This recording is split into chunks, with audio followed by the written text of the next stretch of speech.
जय श्री हरि दोस्तों, आज हम इस अध्याय में जानेंगे कि राजा दृढ़धनवा को महर्षि वाल्मीकि ने उसके पिछले जन्म के बारे में क्या बताया और कैसे एक ब्राह्मण जिसकी किस्मत में 7 जन्मों तक संतान सुख नहीं था, उसे कैसे ब्रह्मा के लिखे हुए को लांघकर संतान सुख प्रदान किया। साथ ही मित्रों, अगर आप इस चैनल पर पहली बार आए हैं तो इसे सब्सक्राइब करें। तो अब देर न करते हुए शुरू करते हैं। साथियों, पिछले अध्याय में आपने सुना अधिक मास कथा अध्याय 13, अब आगे की कथा अध्याय 14। श्री नारायण बोले, इसके बाद चिंता से आतुर राजा दृढ़धनवा के घर वाल्मीकि मुनि आए। राजा दृढ़धनवा ने दूर से ही वाल्मीकि मुनि को आते हुए देखकर घबराहट के साथ जल्दी से उठकर भक्तियुक्त हो उनके चरणों में दंडवत प्रणाम किया। भली भांति पूजा कर उत्तम आसन पर ऋषि को बैठाकर उनके चरणों को गोद में लेकर दोनों हाथों से धोया और उस चरणोदक को बड़े हर्ष के साथ शिर से धारण कर तोते की बात स्मरण करता हुआ राजा दृढ़धनवा ने मधुर वचन से कहा। दृढ़धनवा बोला, हे भगवान, इस समय मैं भाग्यवान हूँ, मेरा जन्म सफल हुआ। हे प्रभु, आज मेरा मनोरथ पूर्ण हुआ। आज आपके प्रत्यक्ष दर्शन से शास्त्रादिकों के यथार्थ अर्थ का ज्ञान सफल हुआ। हे जगत के पावन करने वालों के पावन करने वाले, आज मैं अपने भाग्य का क्या वर्णन करूं? श्री नारायण बोले। इस तरह वाल्मीकि मुनि को कहकर वह राजा मौन हो गए। फिर वाल्मीकि मुनि उस राजा को विनययुक्त देखकर बड़े प्रसन्न हुए और जनता को आनंदित करते हुए बोले। वाल्मीकि मुनि बोले, हे नृपश्रेष्ठ, ठीक है, तुम में उक्त प्रकार की सब बातों का होना संभव है। हे राजन, तुम चिंता से आतुर क्यों हो? सो सब मन की बात कहो। ऐसा मालूम पड़ता है कि तुम्हारी कुछ कहने की इच्छा है, इसलिए हे महामते, उसे कहो। राजा दृढ़धनवा बोला, आपके चरण कमल की कृपा से हमेशा सुख है, परंतु हे विद्वान, हमारे हृदय में एक बड़ा संदेह है। वन में रहने वाले तोते के मुख से निकले हुए बाण के समान उस वचन को दूर करें। किसी समय मैं शिकार खेलने के लिए गहन वन में निकल गया। वहां भ्रमण करता हुआ एक तालाब देखा, उसका जल पिया, बाद में थकावट दूर करने के लिए एक बड़े वटवृक्ष के नीचे बैठ गया। अत्यंत घनी तथा सुंदर छाया वाले और मन एवं नेत्र को आनंद देने वाले उस वृक्ष पर बैठे हुए सुंदर तोते को देखा। जब उस तोते पर हमारी दृष्टि गई, तब उसने हमारे सम्मुख होकर एक श्लोक पढ़ा कि इस पृथ्वी पर विद्यमान अतुल सुख को देखकर तू आत्मा का चिंतन नहीं करता है तो इस संसार के पार कैसे जाएगा। मैं इस प्रकार तोते के वचन को सुनकर विस्मित हो गया। हे ब्राह्मण, मैं नहीं जानता कि उस तोते ने क्या कहा। इस हमारे हृदय के संदेह को आप दूर करने के योग्य हैं। हमारा राज्य सुख तथा सुंदर 4 पुत्र, सुंदर पतिव्रता स्त्री, हाथी, घोड़ा, रथ, सेना, हे ब्राह्मण, ये सब अतुल समृद्धि इस समय हमें किस पुण्य से प्राप्त है?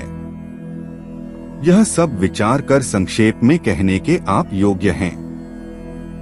राजा दृढ़धनवा के वचन को वाल्मीकि मुनि सुनकर प्राणायाम कर एक मुहूर्त तक ध्यान में मग्न हो हाथ में रखे हुए आंवला के फल के समान विश्व संसार के भूत, भविष्य और जो वर्तमान विषय हैं, उनको हृदय में समाधि के बल से जानकर और निश्चय कर राजा से बोले।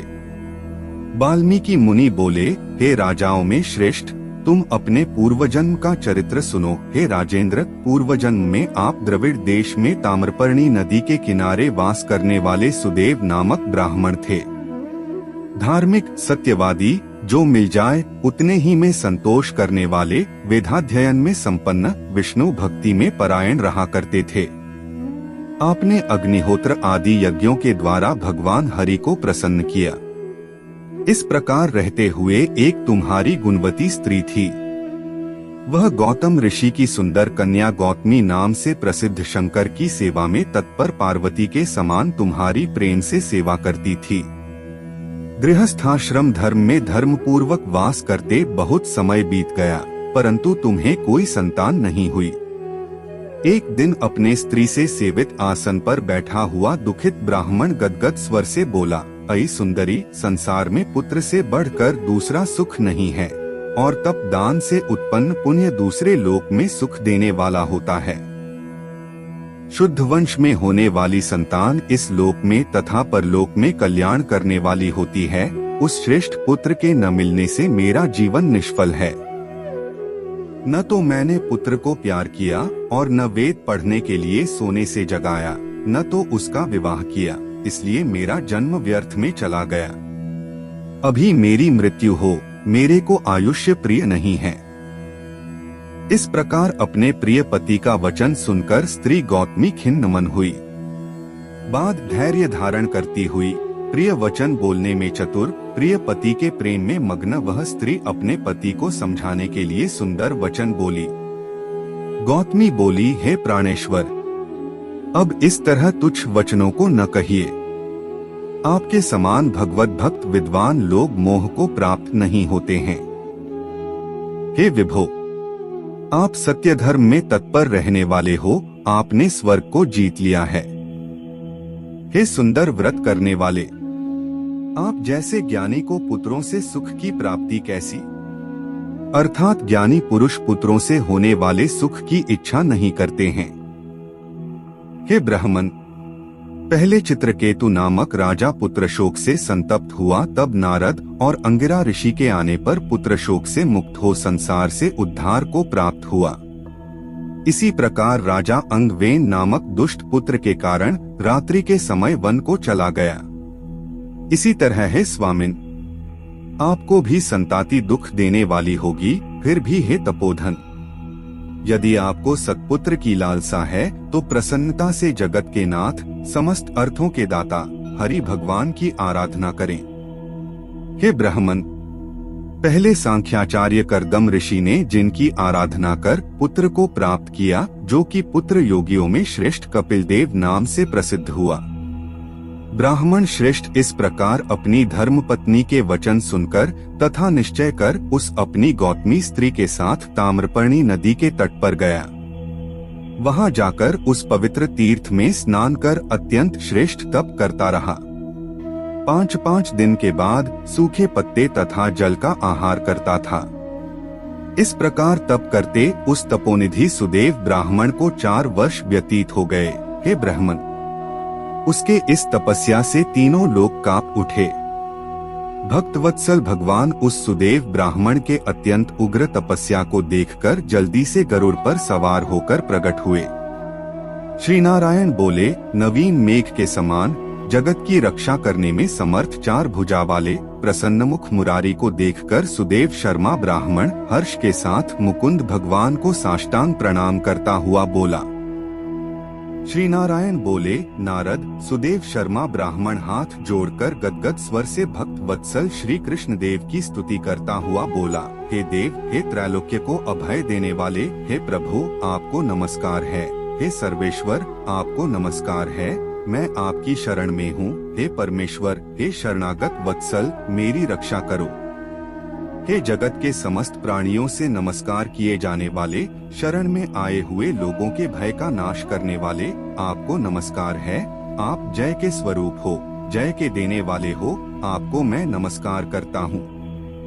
हे जगत प्रभो, आपकी स्तुति करने में ब्रह्मादि देवता भी समर्थ नहीं हैं। हे जनार्दन, मैं तो अल्प बुद्धि वाला मंद मनुष्य हूँ, किस तरह स्तुति करने में समर्थ हो सकता हूँ। अत्यंत दुखी दीन अपने भक्त का आप कैसे त्याग करते हो। हे प्रभो, क्या आज संसार में वह आपकी लोक बंधुता नष्ट हो गई। वाल्मीकि ऋषि बोले, सुदेव शर्मा ब्राह्मण इस प्रकार विष्णु भगवान की स्तुति कर हरि के सामने खड़ा हो गया।